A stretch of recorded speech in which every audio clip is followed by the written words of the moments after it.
Assalamualaikum warahmatullahi wabarakatuh. Perkenalkan, nama saya Siti Khairunisa Nur Hakiki dengan NIM 2401025027, kelas 3E, Program Studi Pendidikan Guru Sekolah Dasar, Fakultas Keguruan dan Ilmu Pendidikan, Universitas Muhammadiyah Profesor Dr. Hamka. Pada video ini, saya akan menjelaskan rencana pelaksanaan pembelajaran yang telah saya susun dengan materi komponen biotik dan abiotik untuk kelas 3 sekolah dasar menggunakan model pembelajaran contextual teaching and learning.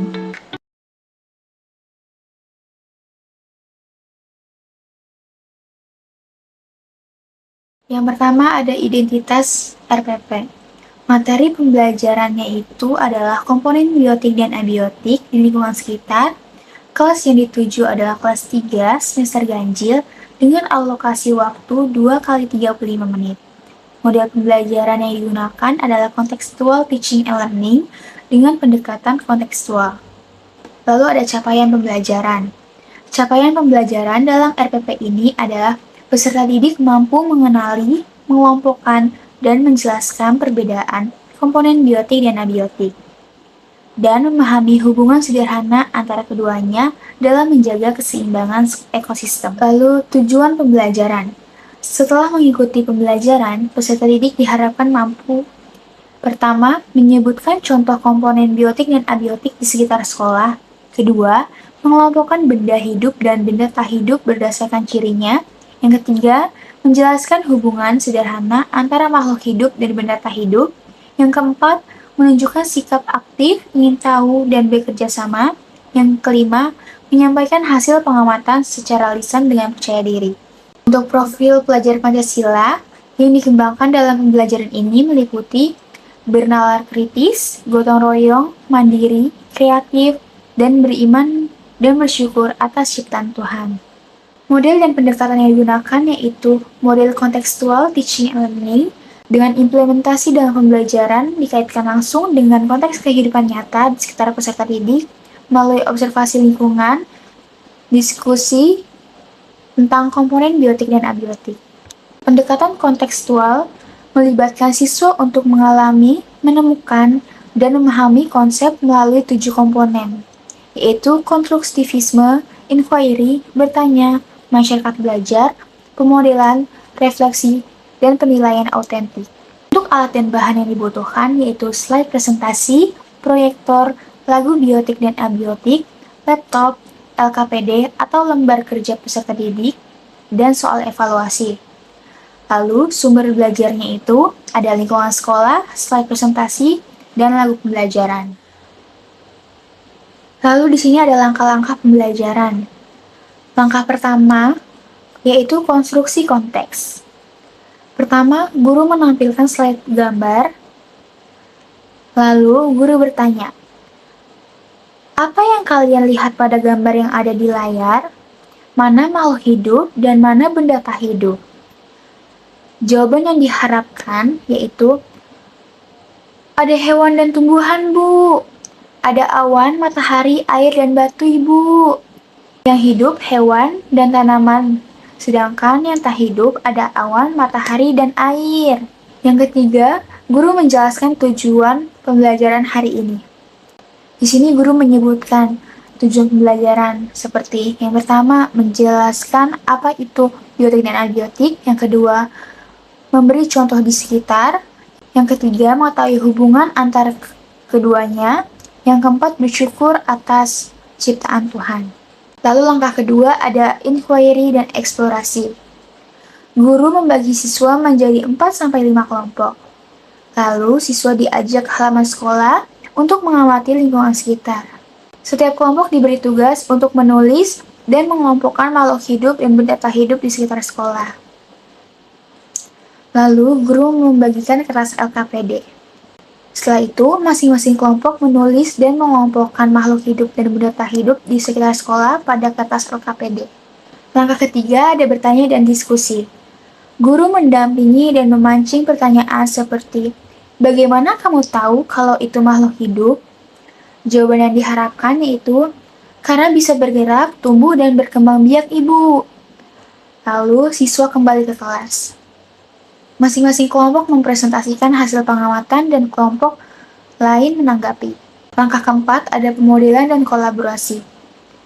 Guru memberikan penguatan setelah siswa melakukan kegiatan pengamatan tentang konsep komponen biotik dan abiotik menggunakan media slide presentasi.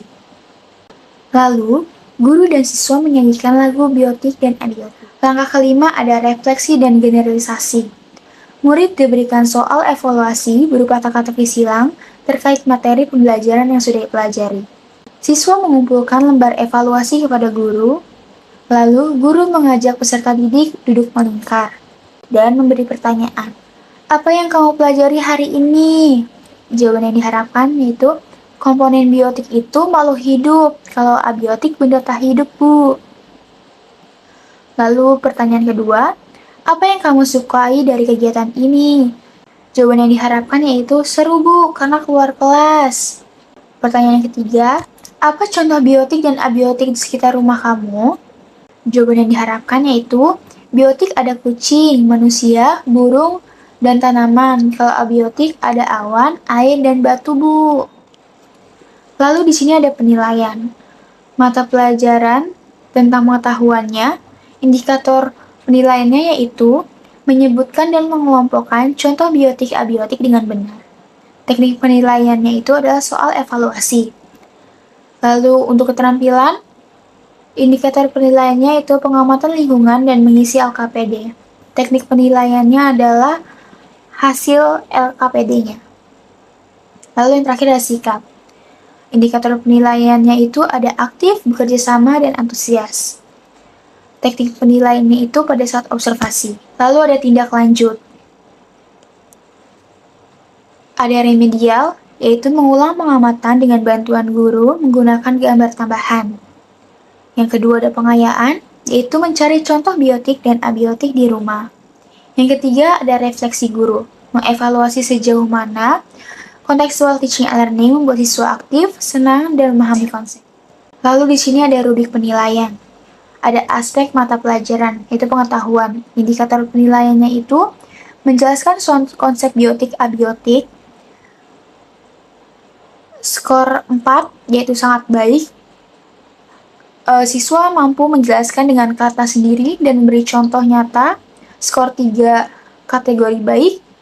Siswa dapat menjelaskan dengan bantuan guru. Skor 2, cukup. Siswa menyebutkan tanpa penjelasan. Skor 1, siswa tidak dapat menjelaskan. Lalu mengelompokkan benda hidup dan tak hidup. Skor 4 sangat baik. Siswa dapat mengelompokkan dengan benar seluruhnya. Lalu skor 3, siswa ada salah 1-2 kesalahan. Skor 2, siswa banyak kesalahan. Skor pertama, siswa tidak mengelompokkan. Lalu ada keterampilan menyusun hasil pada LKPD. Skor keempat, siswa dapat menyusun dengan lengkap, urut, dan logis. Skor ketiga, siswa cukup lengkap mengisi LKPD-nya. Skor 2, siswa kurang lengkap mengisi. Skor pertama, siswa tidak mengerjakan. Untuk keterampilan, indikator penilaiannya itu menyusun hasil pada LKPD. Skor 4, siswa dapat menyusun dengan lengkap, urut, dan logis. Skor 3, siswa cukup lengkap. Skor 2, kurang lengkap. Dan skor 1, tidak dikerjakan. Lalu ada sikap. Indikator penilaiannya itu kreatif dan kerjasama. Skor 4, siswa sangat aktif dan membantu teman. Skor 3, siswa aktif sebagian waktu. Skor 2, siswa kurang terlibat. Skor 1, siswa tidak terlibat di seluruh waktu. Lalu ada sikap terhadap pembelajaran. Skor 4, siswa antusias, sopan, dan penuh semangat. Skor 3, siswa cukup sopan dan antusias. Skor 2, siswa kadang merasa bosan. Skor 1, siswa sama sekali tidak terlibat dan tidak peduli. Skor akhir dan kriteria, rentangan nilai 90-100, kriteria kinerja sangat baik, 75-89 baik, 60-74 cukup, 60 ke bawah perlu bimbingan. Lalu ini adalah slide presentasinya tentang mengenal komponen biotik dan abiotik di sekitar kita. Slide selanjutnya ada tujuan pembelajaran, lalu ada pengertian biotik dan ciri-cirinya, ada pengertian abiotik dan ciri-cirinya. Lalu di sini ada tentang saling menghargai, pengertiannya dan ciri-cirinya juga. Lalu slide selanjutnya ada lagu tentang biotik dan abiotik. Untuk lagu biotik dan abiotik menggunakan nada lagu Ayo Mama. Contohnya seperti ini. Biotik itu lingkungan hidup seperti manusia, hewan, tumbuhan. Semua perlu makan, bernafas, bergerak, bertumbuh, dan berkembang. Abiotik, benda tak hidup, seperti air, batu, dan tanah. Tidak perlu makan, tak bernafas, tak bergerak, tak tumbuh, berkembang. Ayo kita ingat lingkungan sekitar, lingkungan hidup dan lingkungan tak hidup. Perlu kita rawat dan harus kita jaga. Mari kita. Lalu selanjutnya ada contoh kertas LKPD dan kertas evaluasi. Untuk LKPD ini adalah contoh LKPD yang harus diisi oleh peserta didik. LKPD ini diisi pada saat observasi sebagai hasil produk yang sudah mereka kerjakan bersama teman-teman sekelompoknya. Untuk evaluasi, ini bersifat individu. Jadi setelah observasi selesai, paparan materi sudah selesai, bagian akhirnya guru akan memberikan soal evaluasi untuk peserta didiknya.